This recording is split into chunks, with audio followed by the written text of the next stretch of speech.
In 1899, Philip Peters and his wife had just bought a new house on a quiet street in Denver's Middle North Side. In an effort to make friends with the new neighbours, Mrs. Peters had agreed to host the local mandolin club's weekly practice session at their house. Strains of music could be heard from the street as participants began to warm up, eagerly anticipating the arrival of their teacher.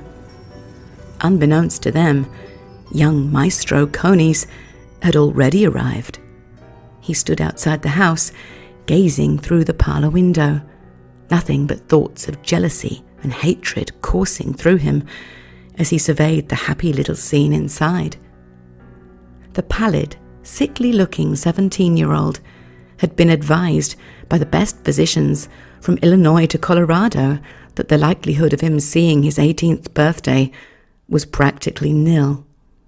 And as such, he felt a seething resentment towards Philip Peters for his obvious success and his perceived good health and life expectancy. He stepped onto the porch and rang the bell.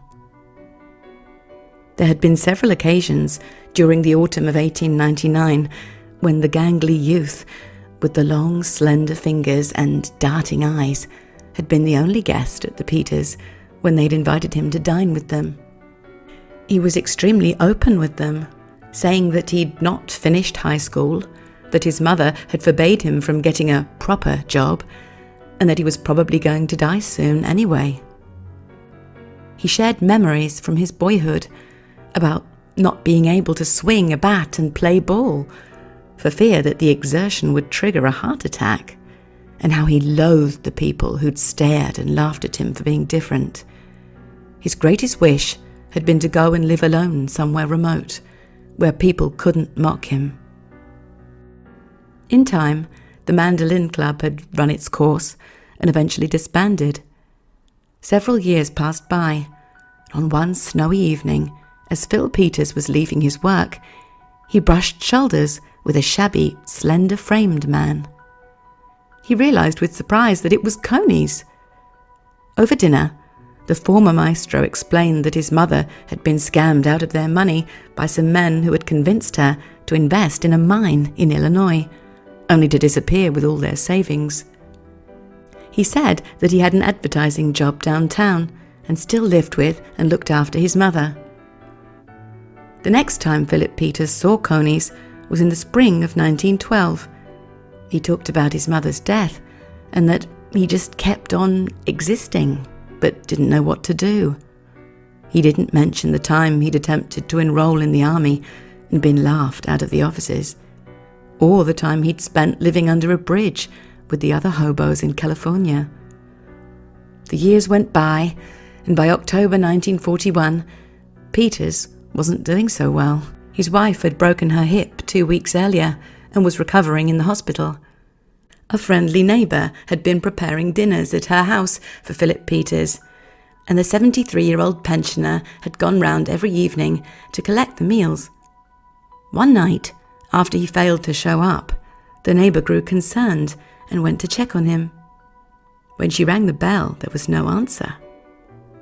She recruited a few people from the neighbourhood and went back. They tried 3 doors, all locked. A girl found one window screen was loose. She pried it open and then managed to squeeze inside.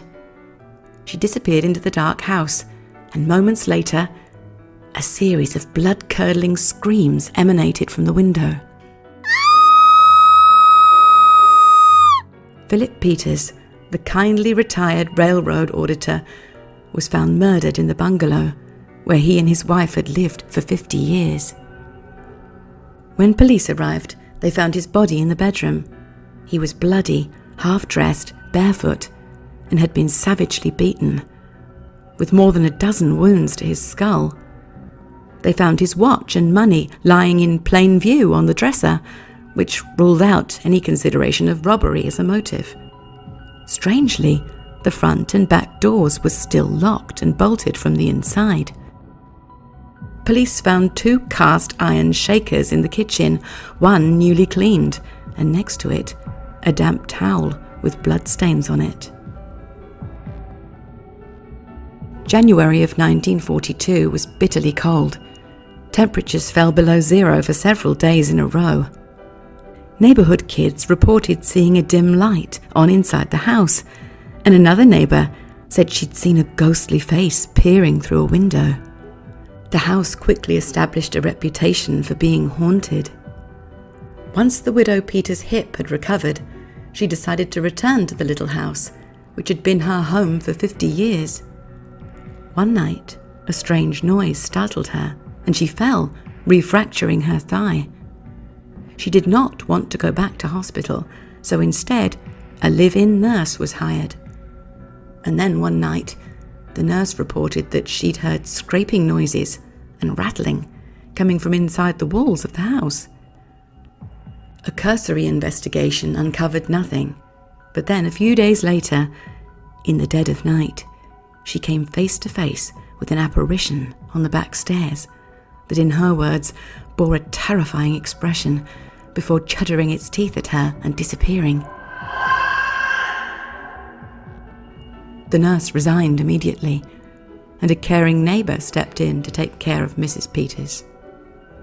A couple of days later, the neighbour, hearing a mysterious sound, hurried into the kitchen to investigate, and was confronted by what she described as a filthy, wraith-like thing that vanished when she screamed.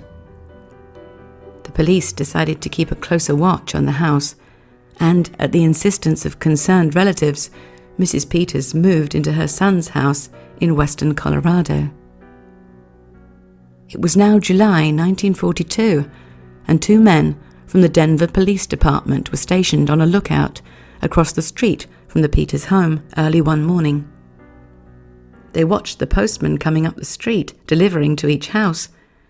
One of the men happened to look back towards the Peters house and caught a glimpse of a wizened, creepy face peering out of the window from between two curtains. He elbowed the other man, who glanced towards the house and saw only the slight movement of a curtain fluttering at the window. The two policemen took off across the street, blowing their whistles for assistance. There was no trace of the face at the window as they broke down the front door and charged inside the property. Inside, the furniture was swathed in dust sheets. Old newspapers lay on the table.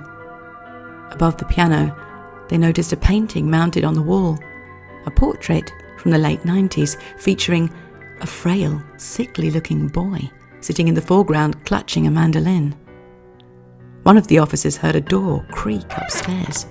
He bounded up the stairwell and into a bedroom, just in time to see a closet door close.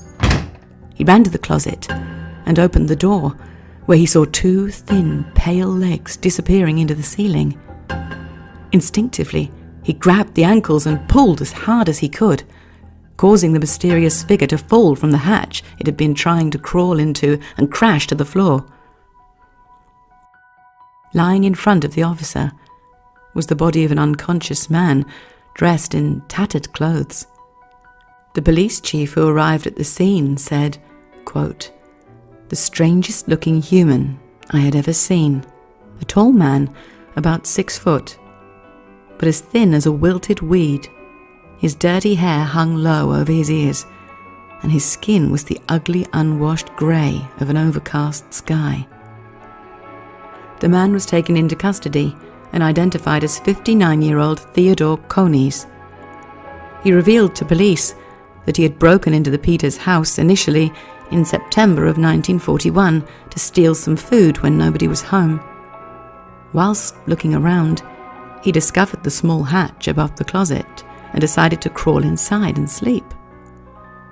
Coneys told police that, due to his poor health, he decided to remain in the Peters attic. He said that at first he would remain quiet whenever Philip was home and would venture out to steal food when he left. But after a while, he became bolder and started to come down when Philip was home. He said that he would play games, stalking him from room to room, just to see if he could.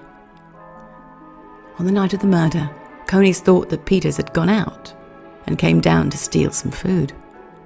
Peters, however, was home, and when he caught Conies in the kitchen, he attacked and bludgeoned the old man to death before retreating back to the safety of the attic.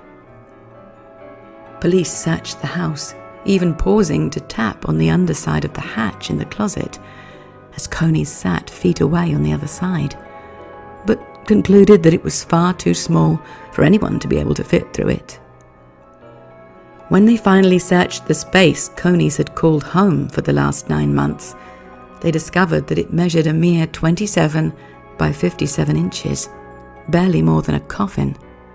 Inside, they found a small ironing board he'd adapted for a bed, tattered magazines, and one incandescent bulb hanging from the ceiling. The space reeked of urine and excrement, and it was completely covered with spiderwebs.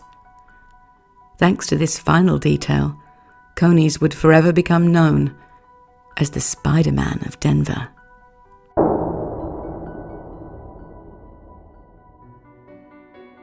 Think of the times you've heard a strange sound in your own home and told yourself it was just the house settling, the wind, your cat, or simply your imagination.